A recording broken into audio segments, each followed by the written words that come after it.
Hey everyone, it's Mr. Andy. I want to spend a little bit of time with you on why the cell cycle is controlled. So let's think about a couple of big questions that we have.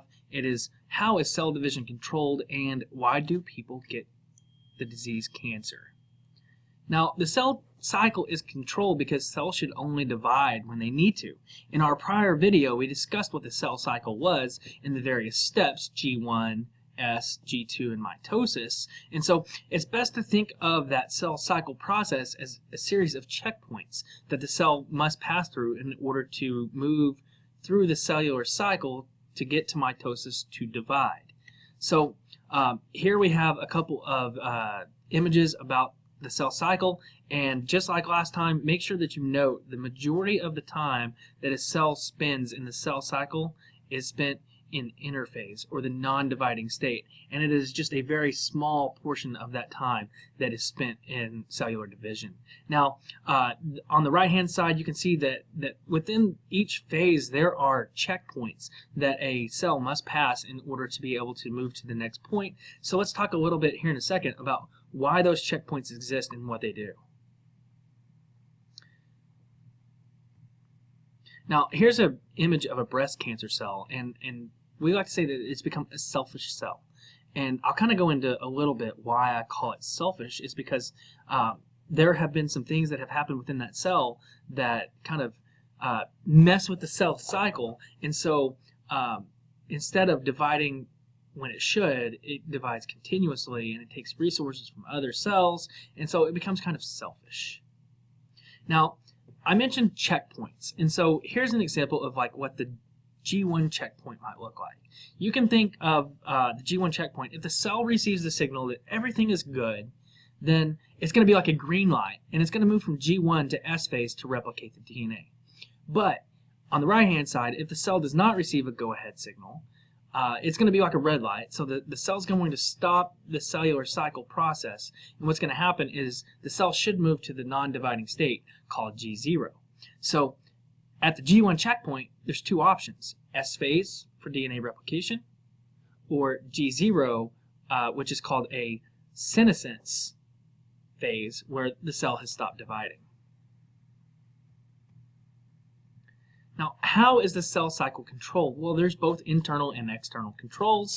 And so some internal controls that are necessary are protein molecules present in varying concentrations during the cell cycle. Now, one of those is called MPF, or mitosis promotion factor. I'm going to show you a little diagram here in a few minutes that will kind of give you a better explanation of what these protein molecules do. Now, there are molecules through evidence, there's evidence suggesting there are molecules present during cell cycle that cause cells to progress to the next stage. And so this image here comes from your Campbell textbook, so I advise you to take a few moments to look over this image. Now, if you look in the upper left-hand corner of the screen, it kind of gives you the mitosis promotion factor and the concentration of these molecules called cyclins. A cyclin is like an on switch that's made in an increasing amount as a cell moves through interphase. So mitosis promotion factor peaks during the process of mitosis, and then once mitosis is over and the cell goes back to interphase, back to G1, mitosis promotion factor decreases. And so mitosis promotion factor is actually the cyclin, or the on switch, plus what's called a cyclin-dependent kinase, which is present in a constant amount. And so if you don't have any cyclin, you do not have mitosis. So some of the external controls are proteins and other environmental signals generated from other cells. So here on the left-hand side, we have a sample of human connective tissue cut up into small pieces in a petri dish.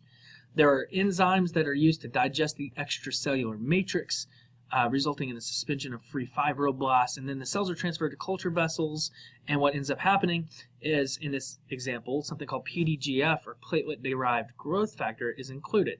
So the question is, what are platelets? Well, platelets are a component of blood when, like, say, I cut myself, which tends to happen more often than it really should. Just ask my wife. What ends up happening is platelets should travel to the site, and it helps form blood clots. And so Why do they make a growth factor? Well, they exist in our blood, but if I cut myself, more platelets are going to be needed to help make that clot, so they produce that platelet-derived growth factor. There is something called positional inhibition as an external control too. So normal animal cells must be anchored, and they not too crowded, something called density dependent. And so there's a couple of different types of density dependent, or dependence, I guess you could say, like anchorage dependence, density dependent inhibition, and density dependent, well, I already said density dependent inhibition. Normal mammalian cells abide by those rules, but cancerous cells don't care. And so as you get a crowding of the cells in cancerous cells, as those become too crowded, that's what ends up forming what we know as tumors. And so cancer is an uncontrolled cell division. It ignores the molecular checkpoints that exist during the cell cycle, and instead of going into that non-dividing senescent state, or G0, cancer cells continue to divide rapidly, and so they end up violating that density-dependent inhibition, and we get the formation of tumors. Now, this is because mutations happen every second of every day. So our DNA is being beset by entropic forces. So we have a whole series of genes that make sure mutated cells don't divide. So realistically, in every one of us, there is a good chance at any given day that we have the formation of some sort of cancer cell in our body. So what happens when these genes get mutated? And as you can see, apparently I misspelled the word mutated. Well, when those genes that are supposed to ensure that mutated cells don't divide get mutated, mutated cells end up dividing. And so you get the formation of tumors. Now this is one of the things that's called a proto-oncogene. These proto-oncogenes are the stimulator for cell division. And so they kind of accelerate the process. And so in an oncogene, it's a mutated version. So instead of going on and off, on and off, on and off, like it should to control cell division, the mutated version is always on. And why is that bad? Well, if it's always on to stimulate cell division, it means cells are going to divide rapidly when they should not be dividing rapidly, and that's where cancer comes in. And this kind of gives you an idea of what that schematic looks like.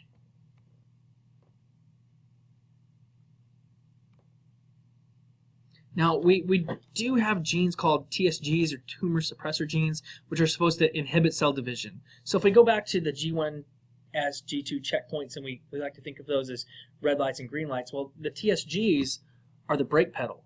So they're supposed to inhibit that cell division, but if a mutation happens in the tumor suppressor gene where that version gets switched off permanently, then cell division is not going to be inhibited, and that cycle is going to continue on and on. So cancer requires mutations in different genes, so cancer is like a multi-step pathway, and it's a very complicated thing. A lot of people like to say, well, we need to defeat cancer, but cancer is not just one single disease. It's several hundred different diseases, each with their own unique genetics.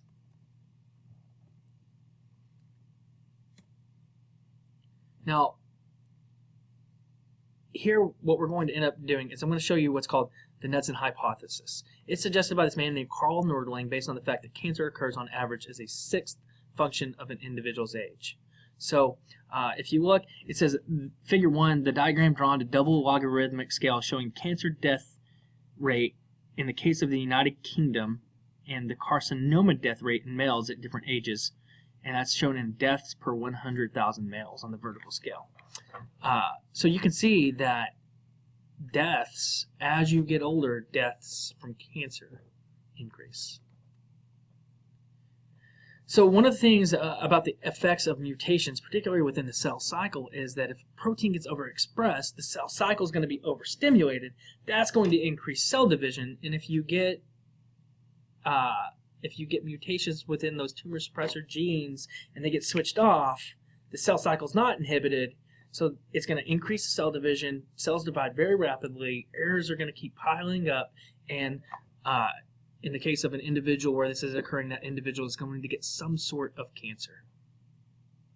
And so here is a multi-step model of how colon cancer develops. A particular note, it takes approximately a decade to go from like precancerous cells to colon cancer.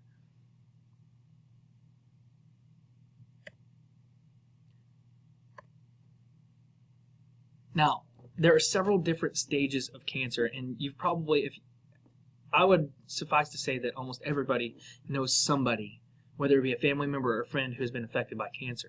And so, like me personally, I've had several family members with cancer. My mom had cancer, and so when the person gets their diagnosis, they may say it's stage 1, it's stage 2, stage 3, or stage 4. So stage 1 is a tumor grows from a single cancer cell. Stage 2, it's still contained within the general area where it is, but they start invading neighboring tissues. In stage 3, these cancer cells are going to spread through the lymph and the blood vessels to other parts of the body. That is called metastasis. Metastasis is when cancers become deadly. And in a stage 4 cancer, those metastatic tumors, those cancer cells, survive the trip to another part of the body. They establish a new tumor and they start to grow. So somebody who maybe, let's say, has lung cancer that starts out in the lungs, that may now travel to their kidneys or their liver or any other body system, establish a new location, and that is metastasis, and that is very deadly.